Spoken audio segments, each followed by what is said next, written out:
Baik, Ustazah semuanya, agenda kita selanjutnya adalah orientasi dan tatip ITL kita. Seperti yang sudah Ana sampaikan di grup WA yang Ana namakan pra orientasi ITL yang Ustazah baca, semua postingannya Ana kirimkan, kemudian semua audio yang Ana kirimkan. Mudah-mudahan itu dipahami sehingga rangkaian agenda ITL kita ini bisa kita ikuti dengan baik. Kemudian untuk ustazah yang daring, seperti yang Ana kirimkan di chat audio ya, di chat video kita, ada 3 ustazah kita yang tidak aktif videonya. Kita pastikan selama agenda ITL kita ini, ustazah yang daring itu di depan kamera, audionya aktif.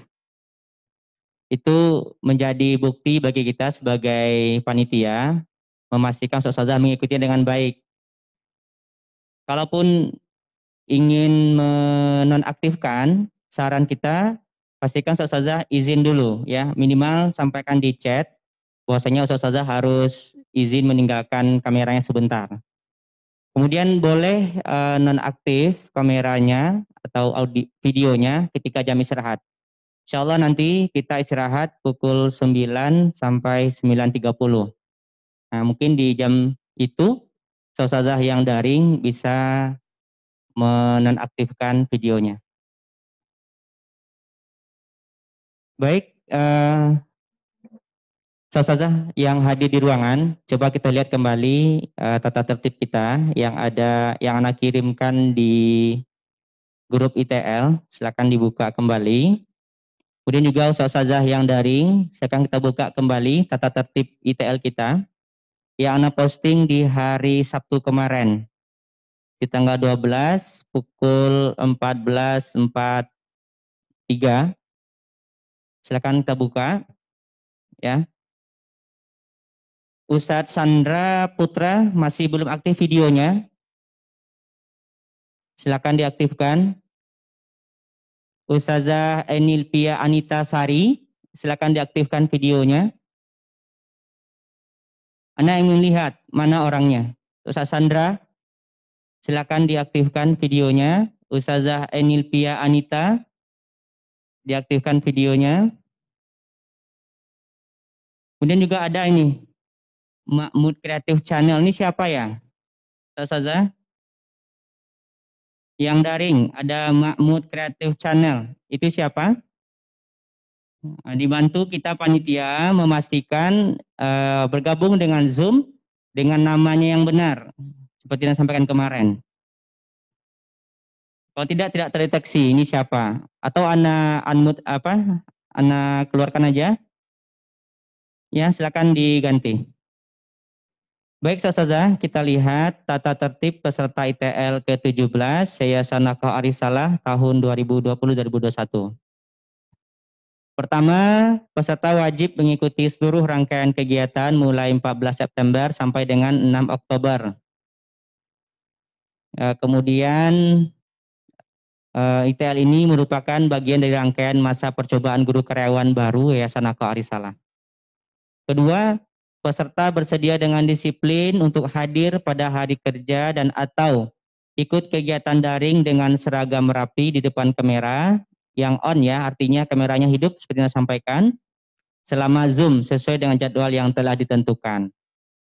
Videonya boleh nonaktif di jam istirahat saja. Kemudian peserta bersedia dengan disiplin menerima tugas dan tanggung jawab tertentu yang diberikan diklat dan atau supervisor atau guru pamong masing-masing. Ini nanti di pekan kedua dan ketiga, ustazah akan dibagi bersama guru pamongnya atau guru senior atau staf senior atau atasannya langsung yang sudah bekerja. Ada tugas-tugas selama pekan kedua dan ketiga. Kemudian keempat, peserta wajib menaati semua tata tertib, peraturan, dan kebijakan yang dikeluarkan oleh Yayasan Nafkah Arisalah. Nah, ini yang tertera di surat perjanjian kerja kita. Kemudian peserta selama menjalani masa kerja sesuai dengan surat perjanjian kerja dilarang. Artinya selama kita ITL, dilarang kita pertama melakukan tindakan atau perbuatan yang merusak citra agama Islam atau yayasan, kemudian melakukan tindakan asusila, pidana, atau tindakan yang tidak bertanggung jawab lainnya yang dapat menghalangi kelancaran pelaksanaan kegiatan yayasan. Kemudian meninggalkan kegiatan atau tidak hadir di depan kamera Zoom tanpa keterangan. Ini tadi Anda sampaikan. Sejak awal, Anda ada amati, itu ada 3 orang yang tidak aktif ya. Ini sudah menjadi catatan kita di panitia. Sudah Hana kabari di grup WA dan di chat Zoom dan juga di Google Classroom. Silakan ditindaklanjuti. Kemudian tidak hadir 3 hari berturut-turut tanpa alasan syar'i atau sah sesuai syariat, maka dianggap tidak lulus ITL. Karena jika ustazah tidak lulus ITL, ini akan menjadi ITL susulan tahun berikutnya. Sampai ustazah lulus. Sebenarnya ini penting untuk saudara semuanya. Setelah tahun kedua, masuk tahun ketiga, ustazah punya hak untuk mengikuti tes karyawan tetap. Nah, tes karyawan tetap itu sangat banyak kriterianya, salah satunya lulus ITL. Nah, seandainya di aspek yang lain ustazah bagus penilaiannya, tapi di sertifikat ITL tidak diterima, bisa jadi tertunda kelulusannya. Nah, tes karyawan tetap hanya diberikan 2 kali. Tahun ketiga, jika tidak lulus, terus tahun keempat. Ya, artinya habis tahun ketiga, masuk tahun keempat, nggak lulus juga, ustazah dinolkan kembali TMT-nya. Artinya yang 3 tahun berlalu hilang. Baru boleh tes karyawan tetap lagi setelah tahun ke-6 berarti. Nah, ini konsekuensinya. Nah, jadi ustazah yang di daring, perhatikan, karena pengalaman daring kita, Zoom-nya aktif, tapi sibuk dengan yang lain. Nah, ini terindikasi jika videonya tidak aktif, karena kita bisa melihat, seperti Ustazah Enilpia, sampai sekarang juga belum aktif videonya. Ini diperhatikan ustazah. Tinggal 1 lagi yang belum aktif video. 2, Ustadz Dian Arsya. Nah, ini baru tidak aktif videonya. Kalau mau izin atau permisi meninggalkan kameranya ustazah yang daring, silakan kabari di chat. Ah ya, Ustadz Dian izin ya. Kita lihat juga. Baik, selanjutnya peserta akan lulus ITL jika mengikuti keseluruhan rangkaian ITL dengan ketentuan sebagai berikut. Pertama, bagian diklat menetapkan 4 aspek penilaian terhadap peserta, yaitu kehadiran, tugas. Nah, tugas-tugas ini itu banyak di pekan, sudah mulai di hari ini ya. Karena ba'da zuhur, ustaz-ustazah semua, baik yang tatap muka dan yang daring, itu ada menyimpulkan materi ITL hari berlangsung, seperti sekarang. Berarti ustazah akan menyimpulkan materi kearisalahan dan core kompetensi dan orientasi yayasan dan perguruan. 2 materi yang hari ini ustazah simpulkan di ba'da zuhur pukul 2 sampai setengah 4. Boleh di posisi masing-masing. Maksudnya di tempat kerja masing-masing yang ustazah yang hadir tatap muka. Sedangkan ustazah yang daring silakan dilanjutkan di rumah, tapi kita tidak daring. Maksudnya kita tidak ada Zoom.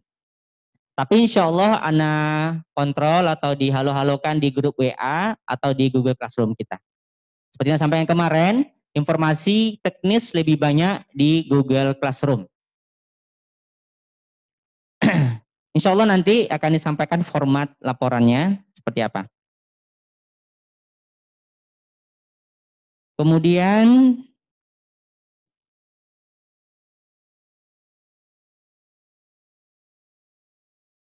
bentar saja. Ya, kehadiran, tugas, ujian akhir, presentasi laporan, presentasi laporan bacaan via Zoom atau video. Nah, ini di panitia, di HRD, kita jika merujuk tahun lalu, ustazah di pekan kedua itu mempresentasikan laporan bacaannya. Misalnya guru itu membaca kompetensi pedagogik. Nah, setelah dibaca, ustazah tersebut buat laporannya, insya Allah format laporan akan diberikan. Kemudian dipresentasikan di depan kita semua. Itu yang dilakukan. Nah, untuk yang kondisi hari ini, ustazah yang tatap muka mungkin bisa. Ya, berarti ustazah bisa presentasi di sini. Kalaupun tidak nantinya, karena kondisi pekerjaan yang mendesak segala macamnya oleh atasan, berarti ustazah melaporkan via video. Nah, boleh pilih yang tatap muka. Mau langsung di sini, kita standby di sini, disaksikan oleh yang lain, atau video. Boleh dua-duanya dipilih salah satu untuk yang tatap muka. Sedangkan untuk ustazah yang daring, pasti Ana tunggu video laporan bacaannya. Ya, paham ustazah ya? Yang paham yang daring acung tangan? Ya, paham ya? Baik. Kemudian selanjutnya penilaian kunjungan lapangan. Nah, kunjungan lapangan ini itu ada di pekan ketiga. Untuk yang guru, kita di tahun sebelumnya ada namanya micro teaching. Ustazah disuruh mengajar. Nanti dinilai oleh tim supervisor atau pamong kita. Tolong hidupnya saat panas ya, Nasan. Kemudian ustazah yang staff atau muslim-musrifah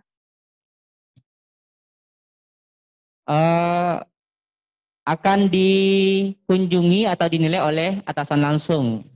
Nah, begitu.